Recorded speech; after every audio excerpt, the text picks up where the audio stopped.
Hello साथियों, मैं हूं आपका गुनी सर। हम लोग पार्ट 2 में भी अब आ चुके हैं। आगे देखते हैं वेग तथा वेग स्थिरांक में अंतर। मैं इतना जल्दी इसलिए ले रहा हूं क्योंकि हमारा बोर्ड एग्ज़ाम बहुत ही नज़दीक आ गया है। सेंटअप एग्ज़ाम का भी डेट आ गया है और उसमें भी लिखा हुआ है कि फेल होने पर इंटर परीक्षा नहीं देने दिया जाएगा। हम लोगों को अब थोड़ा स्ट्रिक्ट होना पड़ेगा दोस्तों। We are started our learning. वेग तथा वेग स्थिरांक में अंतर। वेग यह किसी क्षण में अभिकारकों के प्रतिफलों में परिवर्तन होने के वेग को दर्शाता है। अभिकारक प्रारंभ हो जाने पर यह समय घटते जाता है। वेग स्थिरांक यह वेग नियम अभिव्यंजन प्रयुक्त एक अनुपातिक स्थिर है। यह स्थिर रहता है और अभिक्रिया की प्रगति पर निर्भर नहीं करता है। अभिक्रिया के वेग को प्रभावित करने वाले कारक। सिर्फ इम्पोर्टेंट पॉइंट है, इसमें भी देखेंगे। अभिक्रियाओं को वेग को प्रभावित करने वाले कारक। समांगी अभिकारक की दर विसमांगी अभिकारक की दर से अधिक होती है। अभिकारक समांगी तो वेग इसका अधिक हो जाएगा। अगर अभिकारक विसमांगी होगा तो वेग कम होगा। ताप बढ़ने पर अभिकारक की क्रिया की दर बढ़ती है। दर बराबर वेग होता है। अभी बोला जाए तो अभिकारक को गर्म करने पर वेग बढ़ता है। ताप बढ़ाने पर अभिक्रिया की दर बढ़ती है। ताप बढ़ाने से अभिकारक अणुओं में टक्कर की संख्या में वृद्धि होती है, जिसके फलस्वरूप अभिक्रियाओं का वेग भी बढ़ जाता है। ताप बढ़ने पर वेग बढ़ता है। उत्प्रेरक अभिकारकों की संक्रियन ऊर्जा कम कर देते हैं, जिससे अभिक्रिया की दर बढ़ जाती है। उत्प्रेरक अभिकारकों की संक्रियन ऊर्जा कम कर देते हैं तो जिससे अभिक्रिया की दर बढ़ जाती है। अब आ जाते हैं अगले पार्ट में। विकिरण के प्रभाव अभिक्रिया के तीव्र के प्रथम घात के समानुपाती होता है। सांद्रता अभिकारक की सांद्रता बढ़ाने पर अभिक्रिया की दर बढ़ता है। सांद्रता बढ़ाने पर वेग भी बढ़ता है। पृष्ठीय क्षेत्रफल बढ़ाने पर दर बढ़ती है। पृष्ठीय क्षेत्रफल बढ़ाने पर दर बढ़ती है। अभिक्रिया की कोटि 2a + b अभिक्रिया करके CD बनाता है। तो वेग बराबर k r⁴n, तो k × a ये हो जाएगा 2 और b के पावर 1, सो n बराबर 3 हो जाएगा। शून्य कोटि की अभिक्रिया। इसका ग्राफ सिर्फ देख लीजिए। शून्य कोटि की अभिक्रिया का ग्राफ। वेग इधर समय दर्शा रहा है।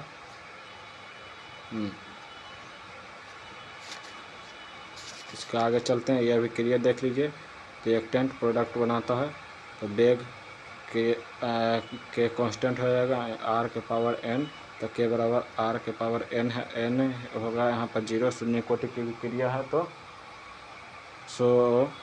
वेग बराबर d - dA × dt, dA/dt। वेग बराबर k, तो r0 है ना, तो r⁴0 है। तो जैसे ही 1 के जैसे ही r⁴0 होगा तो उसको 1 मान लिया जाता है। कोई भी जैसे में p के पावर भी 0 होगा तो उसे 1 मान लिया जाता है। ये हम लोगों को 8वीं 9वीं में बताया जाता है मैथ में। k × 1 के, तो इसका उत्तर हो जाएगा k। शून्य कोटि की अभिक्रियाओं का समाकलित वेग समीकरण। अरे यार, इसका डायरेक्ट हम लोगों को सोच रहे हैं कि उत्तर ही याद कर लें। शून्य कोटि की अभिक्रियाओं को समाकलित वेग का समीकरण हो सकता है 5 नंबर में दे दे, तो इसको आप लोग पूरा देख लीजिए और इसका स्क्रीनशॉट ले लीजिए और इसको बार बार रिवीजन कीजिए। हो सकता है 5 नंबर में दे दे। सो इसका हम लोगों को अभी डायरेक्ट सोच रहा हूँ कि रिएक्टेंट याद कर लें। सो के बेग बराबर के, तो बेग बराबर डी माइनस डी आर बटा डी टी। तो समीकरण 1 व 2 से समीकरण 1 हो गया, ये समीकरण 2 हो गया। तो के बराबर माइनस डी आर बटा डी टी। तो इधर आएगा ये, तो माइनस डी आर, और के इधर चलाएगा, तो के इंटू डी टी। दोनों पक्षों में निगेटिव क्या लिखा है का गुना करने पर ना, तो माइनस डी आर माइनस का गुना करने पर तो माइनस माइनस कट जाएगा, इसमें माइनस प्लस होगा तो माइनस हो जाएगा ये। तो डी आर इक्वल बराबर माइनस के इंटू डी टी। टी बराबर 0, आर बराबर आर नॉट अभिकारक की प्रारंभिक सांद्रता। टी बराबर टी से R equal to R T बची हुई सांद्रता समय के बाद। समीकरण 3 में दोनों तरफ उचित सीमाओं को समाकलन करने पर डी डेल्टा डी आर बराबर माइनस के डी टी। सो आर समाकलन जी आर जीरो से आर टी से डी आर बटा समाकलन टी जीरो से टी तक ले माइनस के डी टी। गला बैठ गया दोस्तों। अच्छा, इसको पूरा कंप्लीट करने दीजिएगा। सो इसको हम लोग सारणिक के रूप में लिख लेंगे। आर इसको आर जीरो बटा R T equal to minus K है, तो कांस्टेंट है, तो कांस्टेंट को बाहर लिया जाता है। तो के टी जीरो से लेकर के टी तक ले। तो अपर लिमिट से लोअर लिमिट करने पर R T minus R zero equal to minus के T into K T minus zero. R T minus R zero equal to K minus T. तो आर टी बराबर minus के T plus R zero. R T बराबर minus के T plus R zero शून्य कोटि की विक्रियाओं का सूत्र है। सो इसे इतना दूर तक ले कर लीजिएगा, उसके बाद भी देख लीजिए। ये इसका ग्राफ हो गया। Y equal to m plus m c plus c m x plus c के ग्राफ की तुलना r T equal to minus के T plus are naught r zero. तो इसको आप लोग देख सकते हैं, इसका आप लोग स्क्रीनशॉट ले लीजिएगा। बस शून्य कोटि के विक्रियाओं के लिए अर्धायु काल हाफ टाइम। तो इसका आप लोग डायरेक्ट सूत्र ही याद कर लीजिए, पूछेगा भी नहीं, हो सकता है ला। अब मान के चलो पूछ लिया तो आइए पढ़ लेते हैं। अभिक्रिया की सांद्रता को आधा होने में लगा समय अर्धायु काल कहलाता है। अभिक्रिया की सांद्रता को आधा होने में लगा समय अर्धायु काल कहलाता है।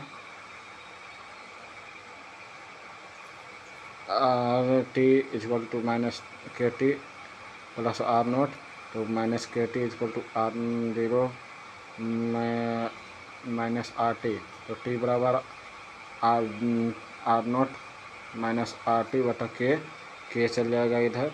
तो T half equal to R minus R naught बटा टू बटा के कर करके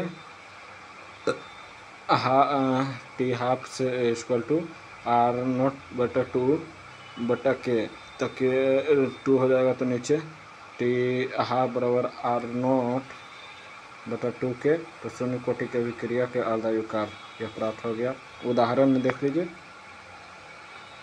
H2 प्लस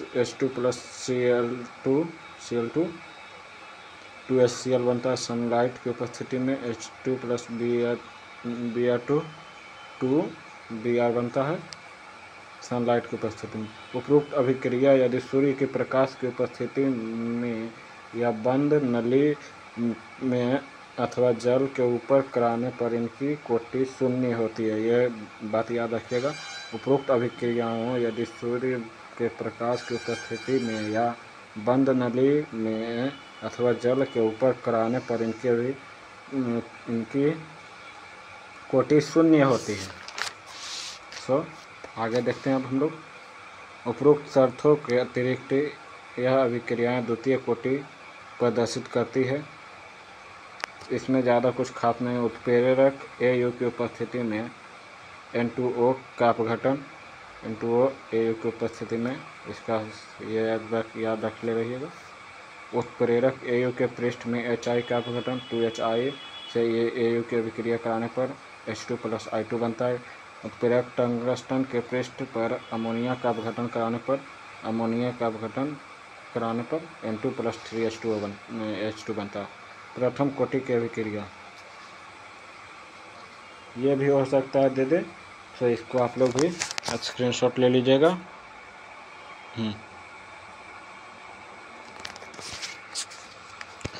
तो आइए समझते हैं विषय। प्रथम कोटि की अभिक्रिया, जिस अभिक्रिया का वेग अभिकारक की सांद्रता के प्रथम घात के समानुपाती होता है उसे प्रथम कोटि की अभिक्रिया कहलाती है। अभिक्रिया करके बी बनता है ए समानुपाती होता है आर के पावर एन के, तो ए बराबर एन बराबर 1 मान लीजिए, तो वेग के ए के पावर 1 हो जाएगा समीकरण 1। तो तात्क्षणिक वेग बराबर -1/1 dA/dt, तो तात्क्षणिक वेग बराबर -dA/dt समीकरण 2 से। प्रथम कोटि अभिक्रिया में समाकलित वेग समीकरण 1 व 2 से वेग के इंटू ए के पावर 1 समीकरण 1 है, और समीकरण 2 वेग बराबर -dA/dt समीकरण 2 है। ठीक, तो -dA/dt बराबर -k इंटू ए, तो मैं ए के power A D equal to -k/dt और ए, तो dA बटा ए बराबर -k/dt समीकरण 3 से। दोनों पक्षों में उचित सीमाओं को समाकलन करने पर A0 से AT dA बटा ए इक्वल टू T0 से T तक ले -k/dt।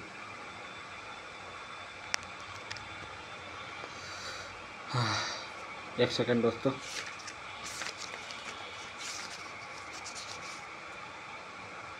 तो इसके बाद इसको सारणी के रूप में लिखेंगे।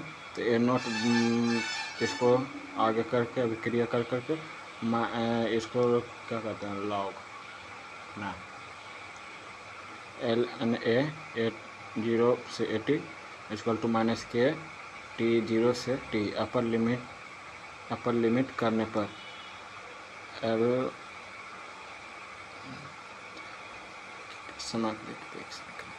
प्रथम कोटि अभिक्रिया महत्वपूर्ण सूत्र, इसे याद रखिएगा। महत्वपूर्ण सूत्र है, इसका डायरेक्ट सूत्र ही याद कर लीजिए, कुछ ज़्यादा खास नहीं है इसमें। T बराबर 2.303/k log 10 A0 बटा AT। A0 हो जाएगा प्रारंभिक सांद्रता, AT हो जाएगा अंतिम सांद्रता, और K हो जाएगा वेग स्थिरांक। तो आगे, अरे यार एक सेकंड दोस्तों, तो प्लीज़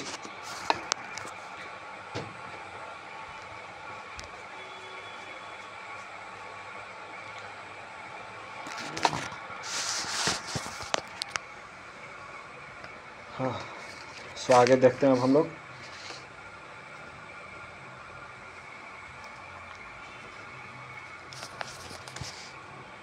अभिक्रिया की अर्धायु काल, सांद्रता के आधा होने में लगा समय अभिक्रिया का अर्धायु काल कहलाता है। प्रथम कोटि अभिक्रिया का अर्धायु काल, ये उसका डेरिवेशन है log AT बराबर -kT into log A0। T बराबर 2.303/k log 10 A0 बटा AT। तो इसको आगे अभिक्रिया करा करके AT को A/2 लिख देते हैं, तो लगता है डिटेल में ही बताना पड़ेगा। सो T हाफ से 2.303 के log 10 A0 बटा 2। तो इसको आगे देख सकते हैं, ये जो ये ऊपर चला जाएगा A0 अथी बन जाता है एक, कैंसिल कर दीजिए उसको, मान के चलिए, हटाइए। अभी इतना ही समझना है, ये मैथ का टॉपिक है, मैथ हो जाएगा। और फिजिक्स का टॉपिक है, इसको फिजिक्स में मैं बता दूंगा। सोच रहा हूँ पहला एल्गोरिथम ही ले लूँ, पहला क्लास एल्गोरिथम का रह देते हैं हम लोग, उसमें इसका सूत्र मैं बता दूंगा, ठीक है। तो T half 2.303/k log 2 into 10 के घात 2 लॉग। तो इसको आगे कर करके टी हाफ बराबर 0.693/k कर दीजिए। ये प्राथमिक कोटि के अभिक्रिया के आधायुकाल हो जाएगा 0.693/k, और शून्य कोटि के अभिक्रिया के आधायुकाल हो जाएगा R0/2 के। ये प्राथमिक कोटि का हो गया 0.693 के, एंड शून्य कोटि के अभिक्रिया का हो गया R0/2 के। प्रथम कोटि की अभिक्रिया के लिए log a-x माध्य ग्राफ खींचने पर सरल रेखा प्राप्त होता है जिनका ढाल k/2.303 है। अर्धायुकाल अभिकारक प्रारंभिक सांद्रण पर निर्भर नहीं करता, अभिक्रिया पूर्ण होने में अनंत समय लगता है। अभिकारक की सांद्रता n गुना बढ़ाने पर अभिक्रिया का वेग भी n गुना बढ़ता है। वेग व वेग स्थिरांक की इकाई अलग अलग होती है। वेग की इकाई, ये ध्यान रखिएगा, मोड लीटर बटा सेकेंड होती है। वेग की इकाई मोड लीटर बटा सेकेंड होती है, और वेग स्थिरांक की इकाई 1/सेकेंड होती है, बोले तो सेकेंड इन्वर्स, सेकेंड पावर -1। उससे आगे देखते हैं, ये उदाहरण है जो मुझे लगता है नहीं इम्पोर्टेंट है, पर एक आध वो करवा ही देता हूँ। अब ज़्यादा नहीं बचा है, बस ख़त्म हो जाएगा। उदाहरण देख लेते हैं। H2O2 का अपघटन, देख सकते हैं 2H2O2 से 2H2O + O2 बनता है। और सही ये भी देख सकते हैं, ज़्यादा मैं अभी अम्ल की उपस्थिति में एथिल एसीटेट को जल अपघटन CH3COO(C2H5) से H2O की अभिक्रिया कराने पर H2SO4 से CH3COOH बनते हैं प्लस C2H5OH। ये अल्कोहल हो गया, ये कार्बोक्सिलिक अम्ल के समूह में आ जाता है। सो चीनी का जल अपघटन कीजिएगा तो H2SO4 की मदद से, तो C6H12O6 C6H12O6 ग्लूकोज बन जाएगा, 2 ग्लूकोज प्राप्त होगा। ये चीनी हो गया, ये जल हो गया। आगे देखते हैं अभिक्रिया की आणविकता, बहुत आसान टॉपिक है ये अभिक्रिया, और मुझे लगता है इम्पोर्टेंट है। सो आगे बढ़ते हैं। अभिक्रिया की क्रिया करने वाले उन अणुओं की संख्या जो आपस में टक्कर करके रासायनिक क्रिया तथा परिवर्तन करते हैं आणविकता कहलाती है। 2A + 3B अभिक्रिया करके उत्पाद बनाते हैं। सरल अभिक्रिया की आणविकता संतुलित रासायनिक समीकरण से बताया जा सकता है। H2 + Cl2 से 2HCl बनता है। देखिए ये एक इधर जो गैस रहेगा उसी को हमें लेना है। सो ये गैस है और क्लोरीन भी गैस है, तो 1 1 और ये 2 है, तो यह अभिक्रिया सरल अभिक्रिया हो गया।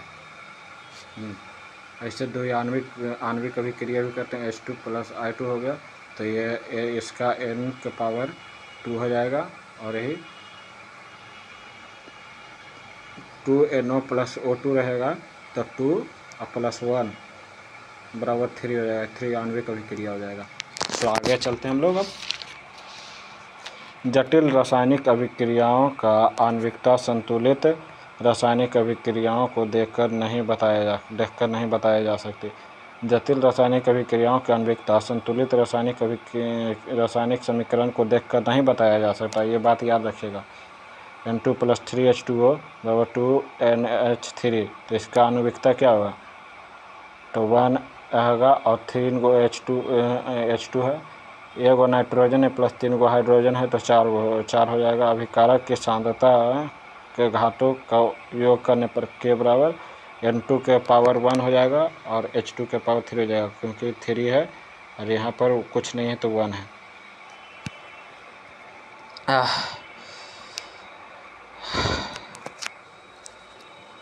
आणविकता अभिकारक के अणुओं या परमाणुओं की संख्या पर निर्भर करता है, रासायनिक समीकरण द्वारा निर्धारित की जाती है। यह हमेशा पूर्णांक में होती है। यह एक सैद्धांतिक मान है। कोटि अभिकारक की सांद्रता पर परिवर्तन पर निर्भर करती है। यही आणविकता अभिकारक के अणुओं तथा परमाणुओं की संख्या पर निर्भर करती है, परंतु कोटि अभिकारक की सांद्रता परिवर्तन पर निर्भर करती है। ये देखिए, रासायनिक समीकरण द्वारा निर्धारित किया जा सकता है आणविकता। यह प्रयोग आंकड़ों के द्वारा निर्धारित किया जा सकता है। कोटि यह हमेशा पूर्णांक में होती है। पूर्णांक तथा भिन्न दोनों में होती है। यह एक सैद्धांतिक मान है या एक प्रायोगिक मान है। कोटि एक प्रायोगिक मान है। आणविकता एक सैद्धांतिक मान है। संक्रियण ऊर्जा यह आर्हेनियस द्वारा दिया गया था। अभिकारकों के मध्य टक्कर या संघटन से होती है। अभिक्रिया या अभिकारक एक मध्यवर्ती का निर्माण करते हैं जो थोड़े समय के लिए अस्तित्व में रहता है, तत्पश्चात उत्पाद में परिवर्तन हो जाता है। मध्यवर्ती के निर्माण के लिए आवश्यक ऊर्जा है जिसे संक्रियण ऊर्जा कहते हैं। एक बार और ध्यान से सुन लीजिए। अभिकारकों के मध्य टक्कर तथा संघटन से होती है। ठीक, अभिक्रियाओं के अभिकारक एक मध्यवर्ती का निर्माण करते हैं जो थोड़े समय के लिए अस्तित्व में रहता है, तत्पश्चात उत्पाद में परिवर्तित हो जाता है। अब मध्यवर्ती के निर्माण के लिए आवश्यक ऊर्जा संक्रियण ऊर्जा कहलाती है। इसका आप लोग देख सकते हैं। एक सेकंड इसी से समझाता हूँ। ये प्लस बी ये अभिकारक है, यह अभिक्रिया कर रहा है, ये मध्यवर्ती में अभिक्रिया कर रहा है, फिर अभिक्रिया करते करते उत्पाद बनाता है। वही हो गया, यह देख लीजिए। आइए अब संघटन सिद्धांत के बारे में जानते हैं।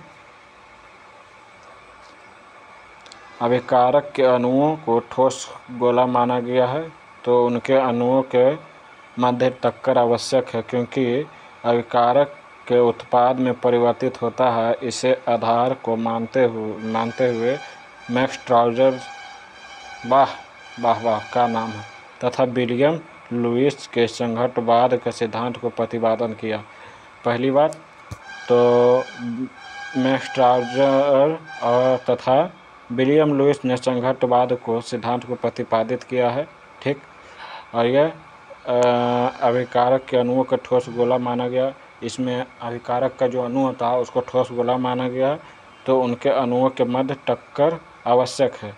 और उन दोनों के जब अभिकारक के जब गोला माना गया है, मान के चलिए दो गोला टकराना ये इसमें आवश्यक है।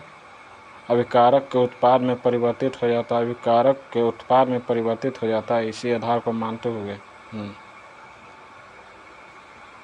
संघट्ट आवृत्ति अब देखते हैं। अभिक्रिया मिश्रण की प्रति इकाई आयतन में प्रति सेकंड संघट्ट को संघट्ट आवृत्ति कहते हैं। अभिक्रिया मिश्रण की प्रति इकाई आयतन में प्रति सेकंड संघट्ट को संघट्ट आवृत्ति कहते हैं। इसे ZAB से प्रदर्शित करते हैं।